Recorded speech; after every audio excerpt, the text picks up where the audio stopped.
Student कैसे हैं आप सभी। आशा है आप सभी बहुत अच्छे होंगे और अपने उद्देश्य के प्रति जागरूक होंगे, ऐसी ही मेरी कामना है। आज मैं आप लोगों के लिए भ्रांतिमान अलंकार लेकर आई हूँ कि भ्रांतिमान अलंकार क्या होता है। तो भ्रांतिमान अलंकार, सबसे पहले हम इसका अर्थ जानेंगे कि भ्रांतिमान का अर्थ क्या होता है। यानी भ्रम उत्पन्न हो जाना। भ्रांति का मतलब क्या होता है?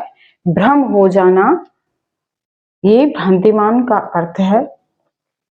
आइए परिभाषा जान लेते हैं कि जहां समानता के कारण एक वस्तु में दूसरी वस्तु का भ्रम हो जाए। जहां समानता के कारण एक वस्तु में दूसरी वस्तु का भ्रम हो जाए तो वहां भ्रांतिमान अलंकार होता है। यानी एक वस्तु को दूसरी वस्तु समझ लिया जाए।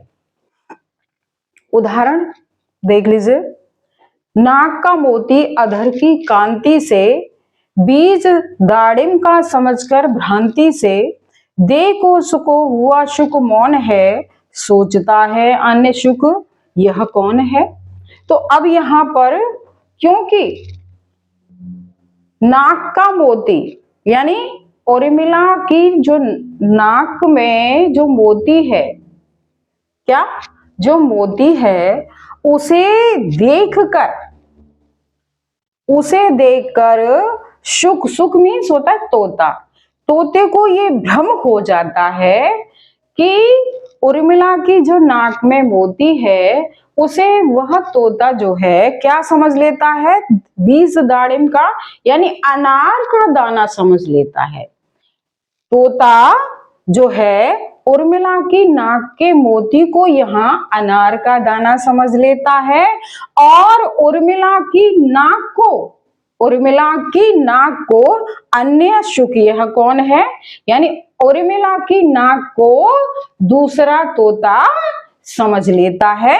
इसीलिए यहाँ कौन सा अलंकार बनता है? भ्रांतिमान अलंकार बनता है, क्योंकि उसे ऐसा भ्रम हो जाता है, इसीलिए यहाँ भ्रांतिमान अलंकार है। दूसरा उदाहरण देख लीजिए। रस्सी नहीं सांप है।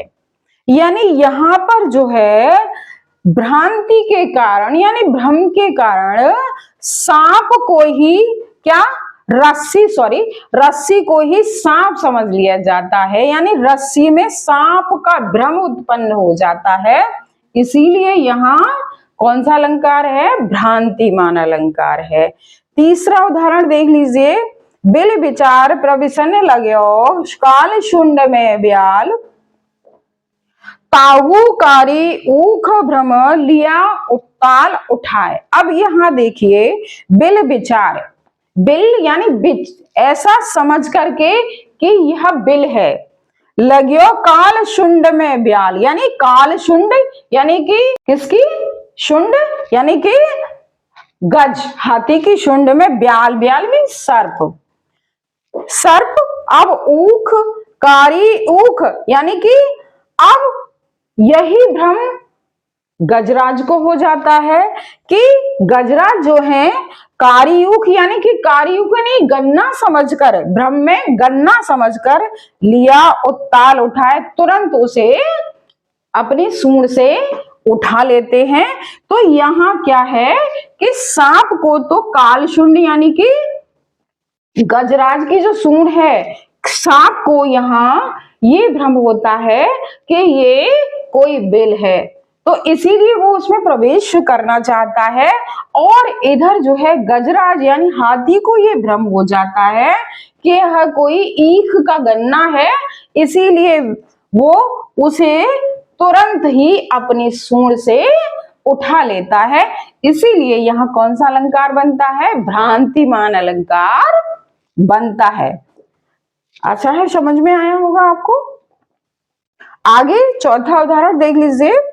धूम समूह देख चातक उड़ चला मेघ के भ्रम में। अब यहाँ देखिए, जो चातक पक्षी है, चातक पक्षी की एक विशेषता है कि वो कभी धरती के जल को नहीं पीता। जब आसमान से बादल से यानी वर्षा होती है, मेघ से वर्षा होती है, तो उसी मेघ के जल को वो पीता है। इसकी आशा में वो निरंतर अपनी चोंच को आसमान की ओर किए रहता है। तो यही भ्रम यहाँ चातक, चातक एक पक्षी का नाम है, उसको हो रहा है। कैसा भ्रम?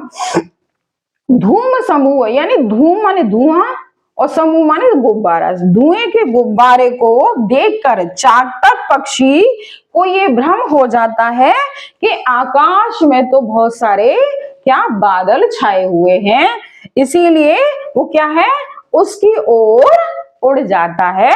तो यहाँ पर धुएं के गुब्बारे को क्या समझ लेता है, क्या समझ लेता है? बादल का भ्रम हो जाता है उसके मन में, इसीलिए यहाँ कौन सा अलंकार बनता है? भ्रांतिमान अलंकार बनता है। आइए आगे 5वां उदाहरण देख लीजिए। जान श्याम घन श्याम को नाच उठे बनमोर, या बादल के काले काले केशों को देख नाचते थे पालतू मोर मतवाले। यहाँ पर भी भ्रांतिमान अलंकार है, आइए इसको जान लीजिए। अब यहाँ पे देखिए, घन श्याम को यानी कि भगवान श्री कृष्ण को, श्याम माने काला, क्या नाच उठे बनमोर, तो आकाश में घन श्याम को यानी भगवान श्री कृष्ण को श्याम यानी काला समझकर, यानी काले मेघ समझकर जो है मोर नृत्य करने लगे कि अब तो क्या होगी, बारिश होगी।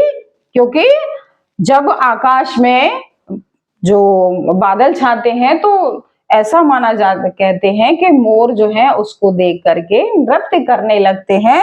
तो यहाँ घनश्याम की शरीर में मोर को जो है बादलों का भ्रम हो रहा है, इसीलिए यहाँ भ्रांतिमान अलंकार आपका बनता है।